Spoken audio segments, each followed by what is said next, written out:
Mosaic India. നമസ്കാരം. Mosaic ഇന്ത്യയുടെ മറ്റൊരു പുതിയ വീഡിയോയിലേക്ക് എല്ലാവർക്കും സ്വാഗതം. മലബാറിൻ്റെ മനസാക്ഷി സൂക്ഷിപ്പുകാരിയെന്ന് സാഹിത്യകാരന്മാരും മട കോഴിക്കോടെന്ന് കോഴിക്കോട്ടുകാരും പറയുന്ന കോഴിക്കോട്ടേക്ക് ഈ അടുത്ത കാലത്തൊന്ന് പോകാൻ ഇടയായി. ഏതാണ്ട് 3.5 പതിറ്റാണ്ടിന് ശേഷമാണ് ഞാൻ കോഴിക്കോടെത്തുന്നത്. 35 വർഷത്തിന് ശേഷം കോഴിക്കോട്ടെത്തിയപ്പോൾ അടിമുടി മാറിയ മിഠായി തെരുവും കോഴിക്കോട് കടപ്പുറവും എന്നെ അത്ഭുതപ്പെടുത്തി.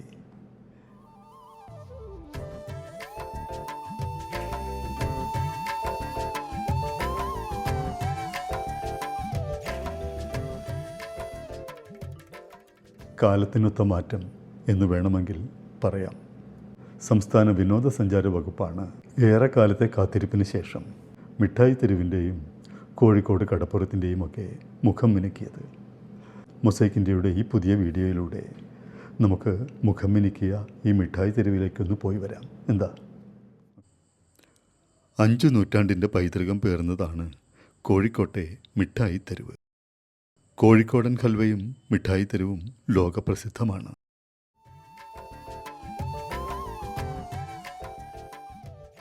കോഴിക്കോടൻ ഹൽവയുടെ കഥ തേടിപ്പോയാൽ നമുക്കൊരുപാട് പിന്നാക്കം പോകേണ്ടി വരും.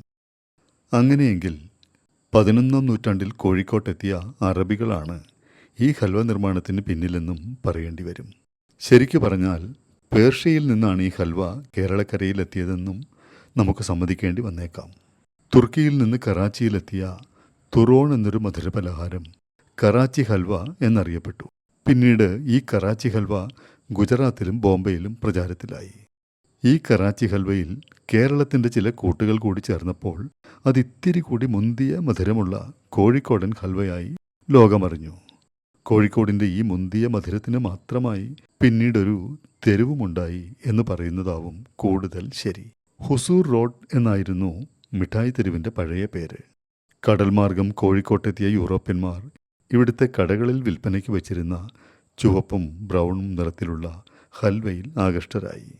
ഒറ്റ നോട്ടത്തിൽ അതൊരു ഇറച്ചി കഷ്ണമാണെന്നായിരുന്നു അവർക്ക് തോന്നിയത്. രുചിച്ചു നോക്കിയപ്പോൾ നല്ല മധുരം. അങ്ങനെ അവർ ആ ഹൽവയ്ക്ക് സ്വീറ്റ് മീറ്റ്, മധുരിക്കുന്ന ഇറച്ചി എന്നു പേരുമിട്ടു. ഇത് ലഭിക്കുന്ന തെരുവിനെ സ്വീറ്റ് മീറ്റ് സ്ട്രീറ്റ് എന്നും വിളിച്ചു. പിന്നീട് എല്ലാവർക്കും ഈ മിഠായി തെരുവ് SM സ്ട്രീറ്റായി മാറി. 2007 ജനുവരിയിൽ ഒരു അഗ്നിബാധയിൽ പഴയ മിഠായി തെരുവിലെ പല കെട്ടിടങ്ങളും കത്തിച്ചാമ്പലായി. ജില്ലാ ടൂറിസം പ്രൊമോഷൻ കൗൺസിലിൻ്റെ ആഭിമുഖ്യത്തിൽ സംസ്ഥാന വിനോദസഞ്ചാര വകുപ്പ് മുൻകൈയെടുത്ത് പൈതൃക സംരക്ഷണ പദ്ധതിയിൽ ഉൾപ്പെടുത്തി മിഠായി തെരുവിൻ്റെ നവീകരണം നടത്തിയത് അതിനുശേഷമാണ്. 2011 ഡിസംബറിലാണ് നവീകരിച്ച മിഠായി തെരുവ് SM സ്ട്രീറ്റ് ഔദ്യോഗികമായി പൊതുജനങ്ങൾക്ക് തുറന്നു കൊടുക്കുന്നത്.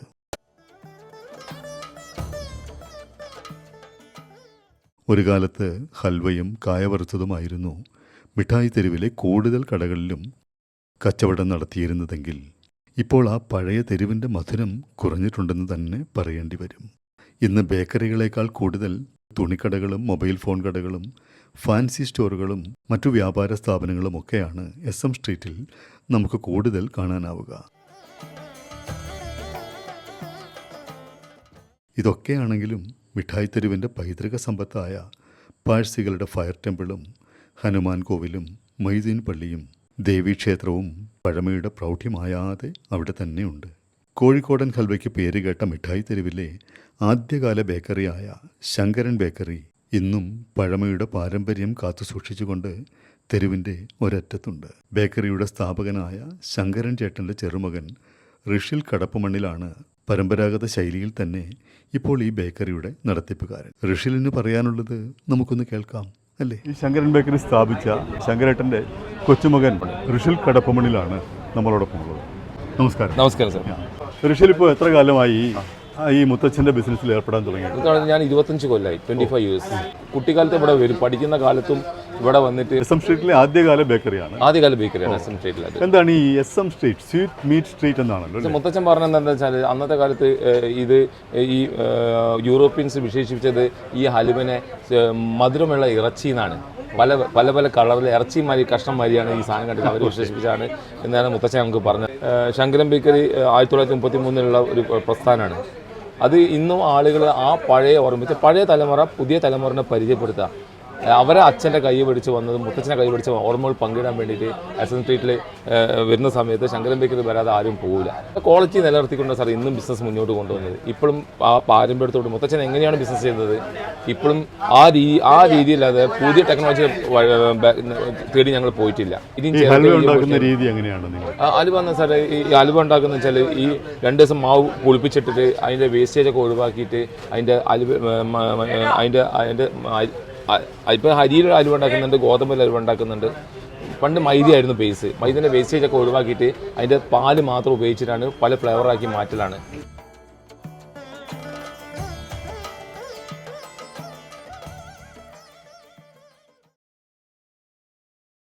പണ്ട് പച്ചയും ചോപ്പും മഞ്ഞയും കറുപ്പും അലുവകൾ മാത്രമേ ഉണ്ടായിട്ടുള്ളൂ ആ കാലഘട്ടത്തിൽ. പിന്നെ 2000-ന് ശേഷം ഞങ്ങളിത് മാറ്റി ചിന്തിക്കാൻ തുടങ്ങി. എന്തുകൊണ്ട് നമുക്ക് ഒരു വെറൈറ്റി അലുവയിലേക്ക് ചിന്തിച്ചുകൂടാന്നുള്ളത്. അങ്ങനെയാണ് ഞങ്ങൾ 2004 ഞങ്ങൾ ഫസ്റ്റ് കൊണ്ടുവന്ന ഹലുവയാണ് ഇളനീരലുവ.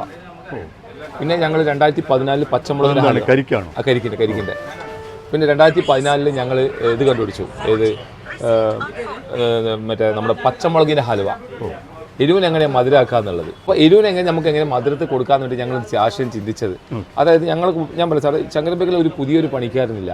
അന്നത്തെ കാലത്ത് മുത്തച്ഛൻ്റെ കൂടെ പ്രവർത്തിച്ച VK മൊയ്തീൻ ഖാ എന്ന ഒരു കഥാപാത്രമുണ്ട്. അത് മുത്തച്ഛൻ അന്നൊക്കെ ഇവർ തമ്മിൽ ആശയിച്ച് അങ്ങനെ രൂപപ്പെടുത്തിയിട്ടാണ് പല ഇത് വരിക. അപ്പോൾ അദ്ദേഹത്തിൻ്റെ ഒരു കൊച്ചുമകനുണ്ട്, അസ്ലം എന്ന് പറഞ്ഞിട്ടൊരു പയ്യുണ്ട്. അപ്പം ഇവൻ അന്ന് പഠിക്കുന്ന കാലത്ത് ഇവൻ അന്ന് ഈ ശനി ഞായർ ദിവസങ്ങൾക്ക് ലീവ് ദിവസം അന്ന് ഈ ക്ഷീണം ഏറ്റവും കൂടുതൽ ഹാർഡ് വർക്കുള്ളത് അന്ന് കഞ്ഞി കൊണ്ടുവരും. കഞ്ഞിയുള്ള നെല്ലിത്തിരി കഞ്ഞി കുടിക്കുന്ന ഒരു കാലമാണ്. ആ കാലത്ത് ഇവൻ കഞ്ഞി ശബ്ദം അന്ന് മുതൽ ഇവൻ അലുവിനൊരു ക്രേസാണ്. ഇന്നും അവനാണ് ഈ പുതിയ ഐറ്റംസ് കണ്ടുപിടിക്കുന്നത്. ഇപ്പം ഞങ്ങൾക്ക് ഹരിയുടെ അലുവ വരെ ഞങ്ങൾക്കായി. പണ്ട് ഹരിയിൽ അങ്ങനെ ചെയ്യില്ല, ബേസ് മൈദയാണ്. പക്ഷേ എന്താ ഓരോ വർഷം കൂടുമ്പോൾ ഞങ്ങൾ ഓരോ ഐറ്റംസ് ഇങ്ങനെ കണ്ടുപിടിക്കുന്നത്. അതൊക്കെ എന്താ വെച്ചാൽ ഞങ്ങൾ ഇഷ്ടപ്പെടുന്നുണ്ട്. ഇത് നമ്മൾ ഉണ്ടാക്കിയിട്ട് കാര്യമില്ല, കൊടുക്കുന്ന ജനങ്ങൾക്ക് 100% ആളുകൾക്ക് ഇഷ്ടപ്പെടുന്നുണ്ട്. ഇന്നിപ്പോൾ ആളുകൾ ഏറ്റവും കൂടുതൽ ഇഷ്ടപ്പെടുന്നത് ഏറ്റവും കൂടുതൽ റൈസ് ബട്ടർ മിൽക്ക് അലുവ. അത് ഭയങ്കര സോഫ്റ്റാണ് സാർ. ഞാൻ മറ്റുള്ള ജില്ലകളിലൊക്കെ പോകുന്ന ആളാണ്. പക്ഷെ പോകുന്ന സമയത്ത് നമ്മളിപ്പോൾ നിങ്ങൾ എന്താ ചെയ്യുന്നത് ചോദിച്ചാൽ നമ്മൾ ബേക്കറി എന്ന് പറയുമ്പോൾ ആളുകൾക്ക് ഭയങ്കര ക്രേസാണ് ഈ ഹലുവയെക്കുറിച്ച് അറിയാൻ വേണ്ടി. നമ്മുടെ നാട്ടിനെക്കാളും കൂടുതൽ മറ്റു ജില്ലകളിലാണ് സാറേ ഏറ്റവും കൂടുതൽ ആളുകൾക്ക് ഇതിനെപ്പറ്റി അറിയാനും ഭയങ്കര ആകാംക്ഷയാണ്.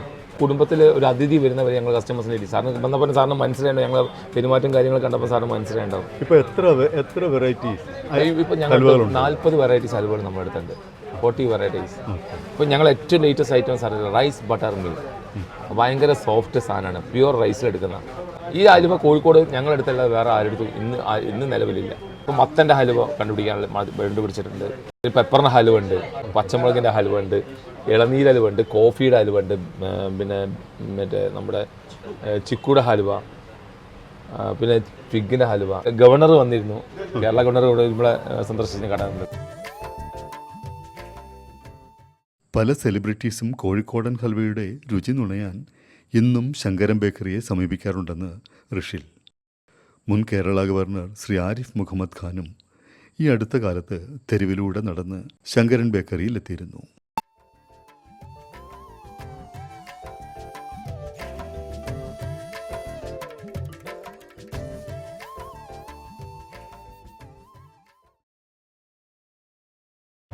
പിന്നെ അതേ സെലിബ്രിറ്റീസൊക്കെ പിന്നെ ഇവിടുന്ന് സാധനം കൊണ്ടുപോകാറുണ്ട്. പിന്നെ അത് പബ്ലിക്കിൽ വരാനേ ഇപ്പോൾ ലാലേട്ടനൊക്കെ ഇവിടുന്ന് ഹലുവ കൊണ്ടുവന്ന ആളാണ്, ഇളനീർ ഹലുവ കൊണ്ടുവന്നു. പക്ഷേ ലാലേട്ടനൊന്നും ഇവിടെ വരാൻ പറ്റില്ല. ഈ ക്രൗഡിൻ്റെ ഇടയിൽ വന്നിട്ടുണ്ടെങ്കിൽ അവർക്ക് ഭയങ്കര അവർക്ക് ഡിസ്റ്റർബൻസ് ആയതുകൊണ്ട് അവർക്ക് എന്ന് വെച്ചാൽ ഇവിടുന്ന് കൊണ്ടുപോകാറുണ്ട്. പ്രണവിന് കഴിഞ്ഞ ആഴ്ച ഇവിടുന്ന് ഒരു ഹലുവ, പ്രണവ് വടകര ഷൂട്ടിന് എന്തോ ആഴ്ച വന്ന സമയത്ത് അവരൊന്നും ഡയറക്റ്റ് വരില്ല. അവരൊക്കെ എന്താ വെച്ചാൽ ആരെങ്കിലും വിട്ട് പ്രൊഡക്ഷൻ മാനേജേഴ്സിനൊക്കെ വിട്ടിട്ട് ഇവിടുന്ന് വാങ്ങിക്കൊണ്ടുപോകുന്നു. മലയാളത്തിൻ്റെ പ്രത്യേകിച്ച് മലബാർ മേഖലയിലെ പല സാഹിത്യകാരന്മാരും സാംസ്കാരിക പ്രവർത്തകരും സ്ഥിരമായി സംഗമിച്ചിരുന്ന ഒരിടം കൂടിയായിരുന്നു ഈ മിഠായി തെരുവ്. ഒരു കാലത്ത് ഈ തെരുവിൻ്റെ സ്വന്തം സിനിമാ കൊട്ടകയായിരുന്ന രാധ തിയേറ്ററായിരുന്നു മിക്കപ്പോഴും ഇവരുടെ സംഗമവേദി. അവരിൽ പ്രധാനിയായിരുന്നു മലയാളത്തിൻ്റെ എക്കാലത്തെയും മഹാനായ സഞ്ചാര സാഹിത്യകാരൻ ശ്രീ SK പൊറ്റക്കാട്. മിഠായി തെരുവിൻ്റെ നവീകരണം നടത്തിയപ്പോൾ SK പൊറ്റക്കാടിനൊരു സ്മാരകം ഒരുക്കുവാനും ബന്ധപ്പെട്ടവർ മറന്നില്ല. സാഹിത്യ അക്കാദമി പുരസ്കാരം നേടിയ പൊറ്റക്കാടിൻ്റെ പ്രശസ്തമായ നോവൽ ഒരു തെരുവിൻ്റെ കഥയിലെ പ്രധാന കഥാപാത്രങ്ങളായ ഓമഞ്ചിയും രാമുണ്ണി മാസ്റ്ററും ആയിഷയും മാലതിയുമൊക്കെ ഈ തെരുവിൻ്റെ മക്കളായിരുന്നു. SK പൊറ്റക്കാടിൻ്റെ ഒരു പ്രതിമയും ഒരു തെരുവിൻ്റെ കഥയെ ആസ്പദമാക്കിയുള്ള റോഡരികിലെ ചുമർ ശില്പങ്ങളും നവീകരിച്ച SM സ്ട്രീറ്റിൻ്റെ ഒരറ്റത്ത് തയ്യാറാക്കിയിട്ടുള്ള SK സ്ക്വയറിൽ നമുക്ക് കാണാം.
ഇങ്ങനെ മിഠായി തെരുവിൻ്റെ കഥ പറയാൻ തുടങ്ങിയാൽ അതത്ര പെട്ടെന്നൊന്നും തീരില്ല കേട്ടോ.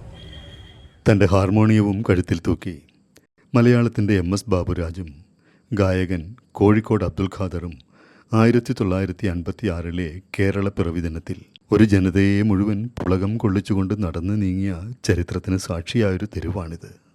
മിഠായി തെരുവിൻ്റെ ഓരങ്ങളിൽ മാപ്പിളപ്പാട്ടിൻ്റെ ഇശലുകളും ഗസലിൻ്റെയും ഖവാലിയുടെയും ഈണങ്ങളുമൊക്കെ നിറഞ്ഞു നിന്നൊരു കാലമുണ്ടായിരുന്നു. മുഖം മിനുക്കിയ കോഴിക്കോട് കടപ്പുറത്ത് നിന്ന് ഒഴുകിയെത്തുന്ന കാറ്റിനും മിഠായി തെരുവിൻ്റെ ഗൃഹാതുരത്ത് നിറഞ്ഞ 1000 കിസ്സകൾ പറയാനുണ്ടാവും.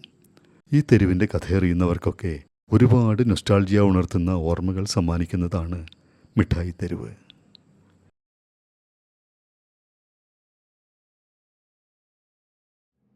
മിഠായി തെരുവിൻ്റെ ഇന്നത്തെ കഥ നിങ്ങൾക്ക് ഇഷ്ടപ്പെട്ടു കാണുമെന്ന് കരുതുന്നു.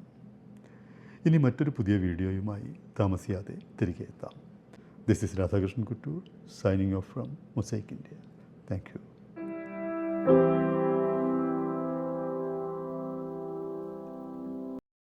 Mosaic India, a mirror to memorable musings. Macne Lockint. Optimistic, zestful, awesome, inspirational and courageous.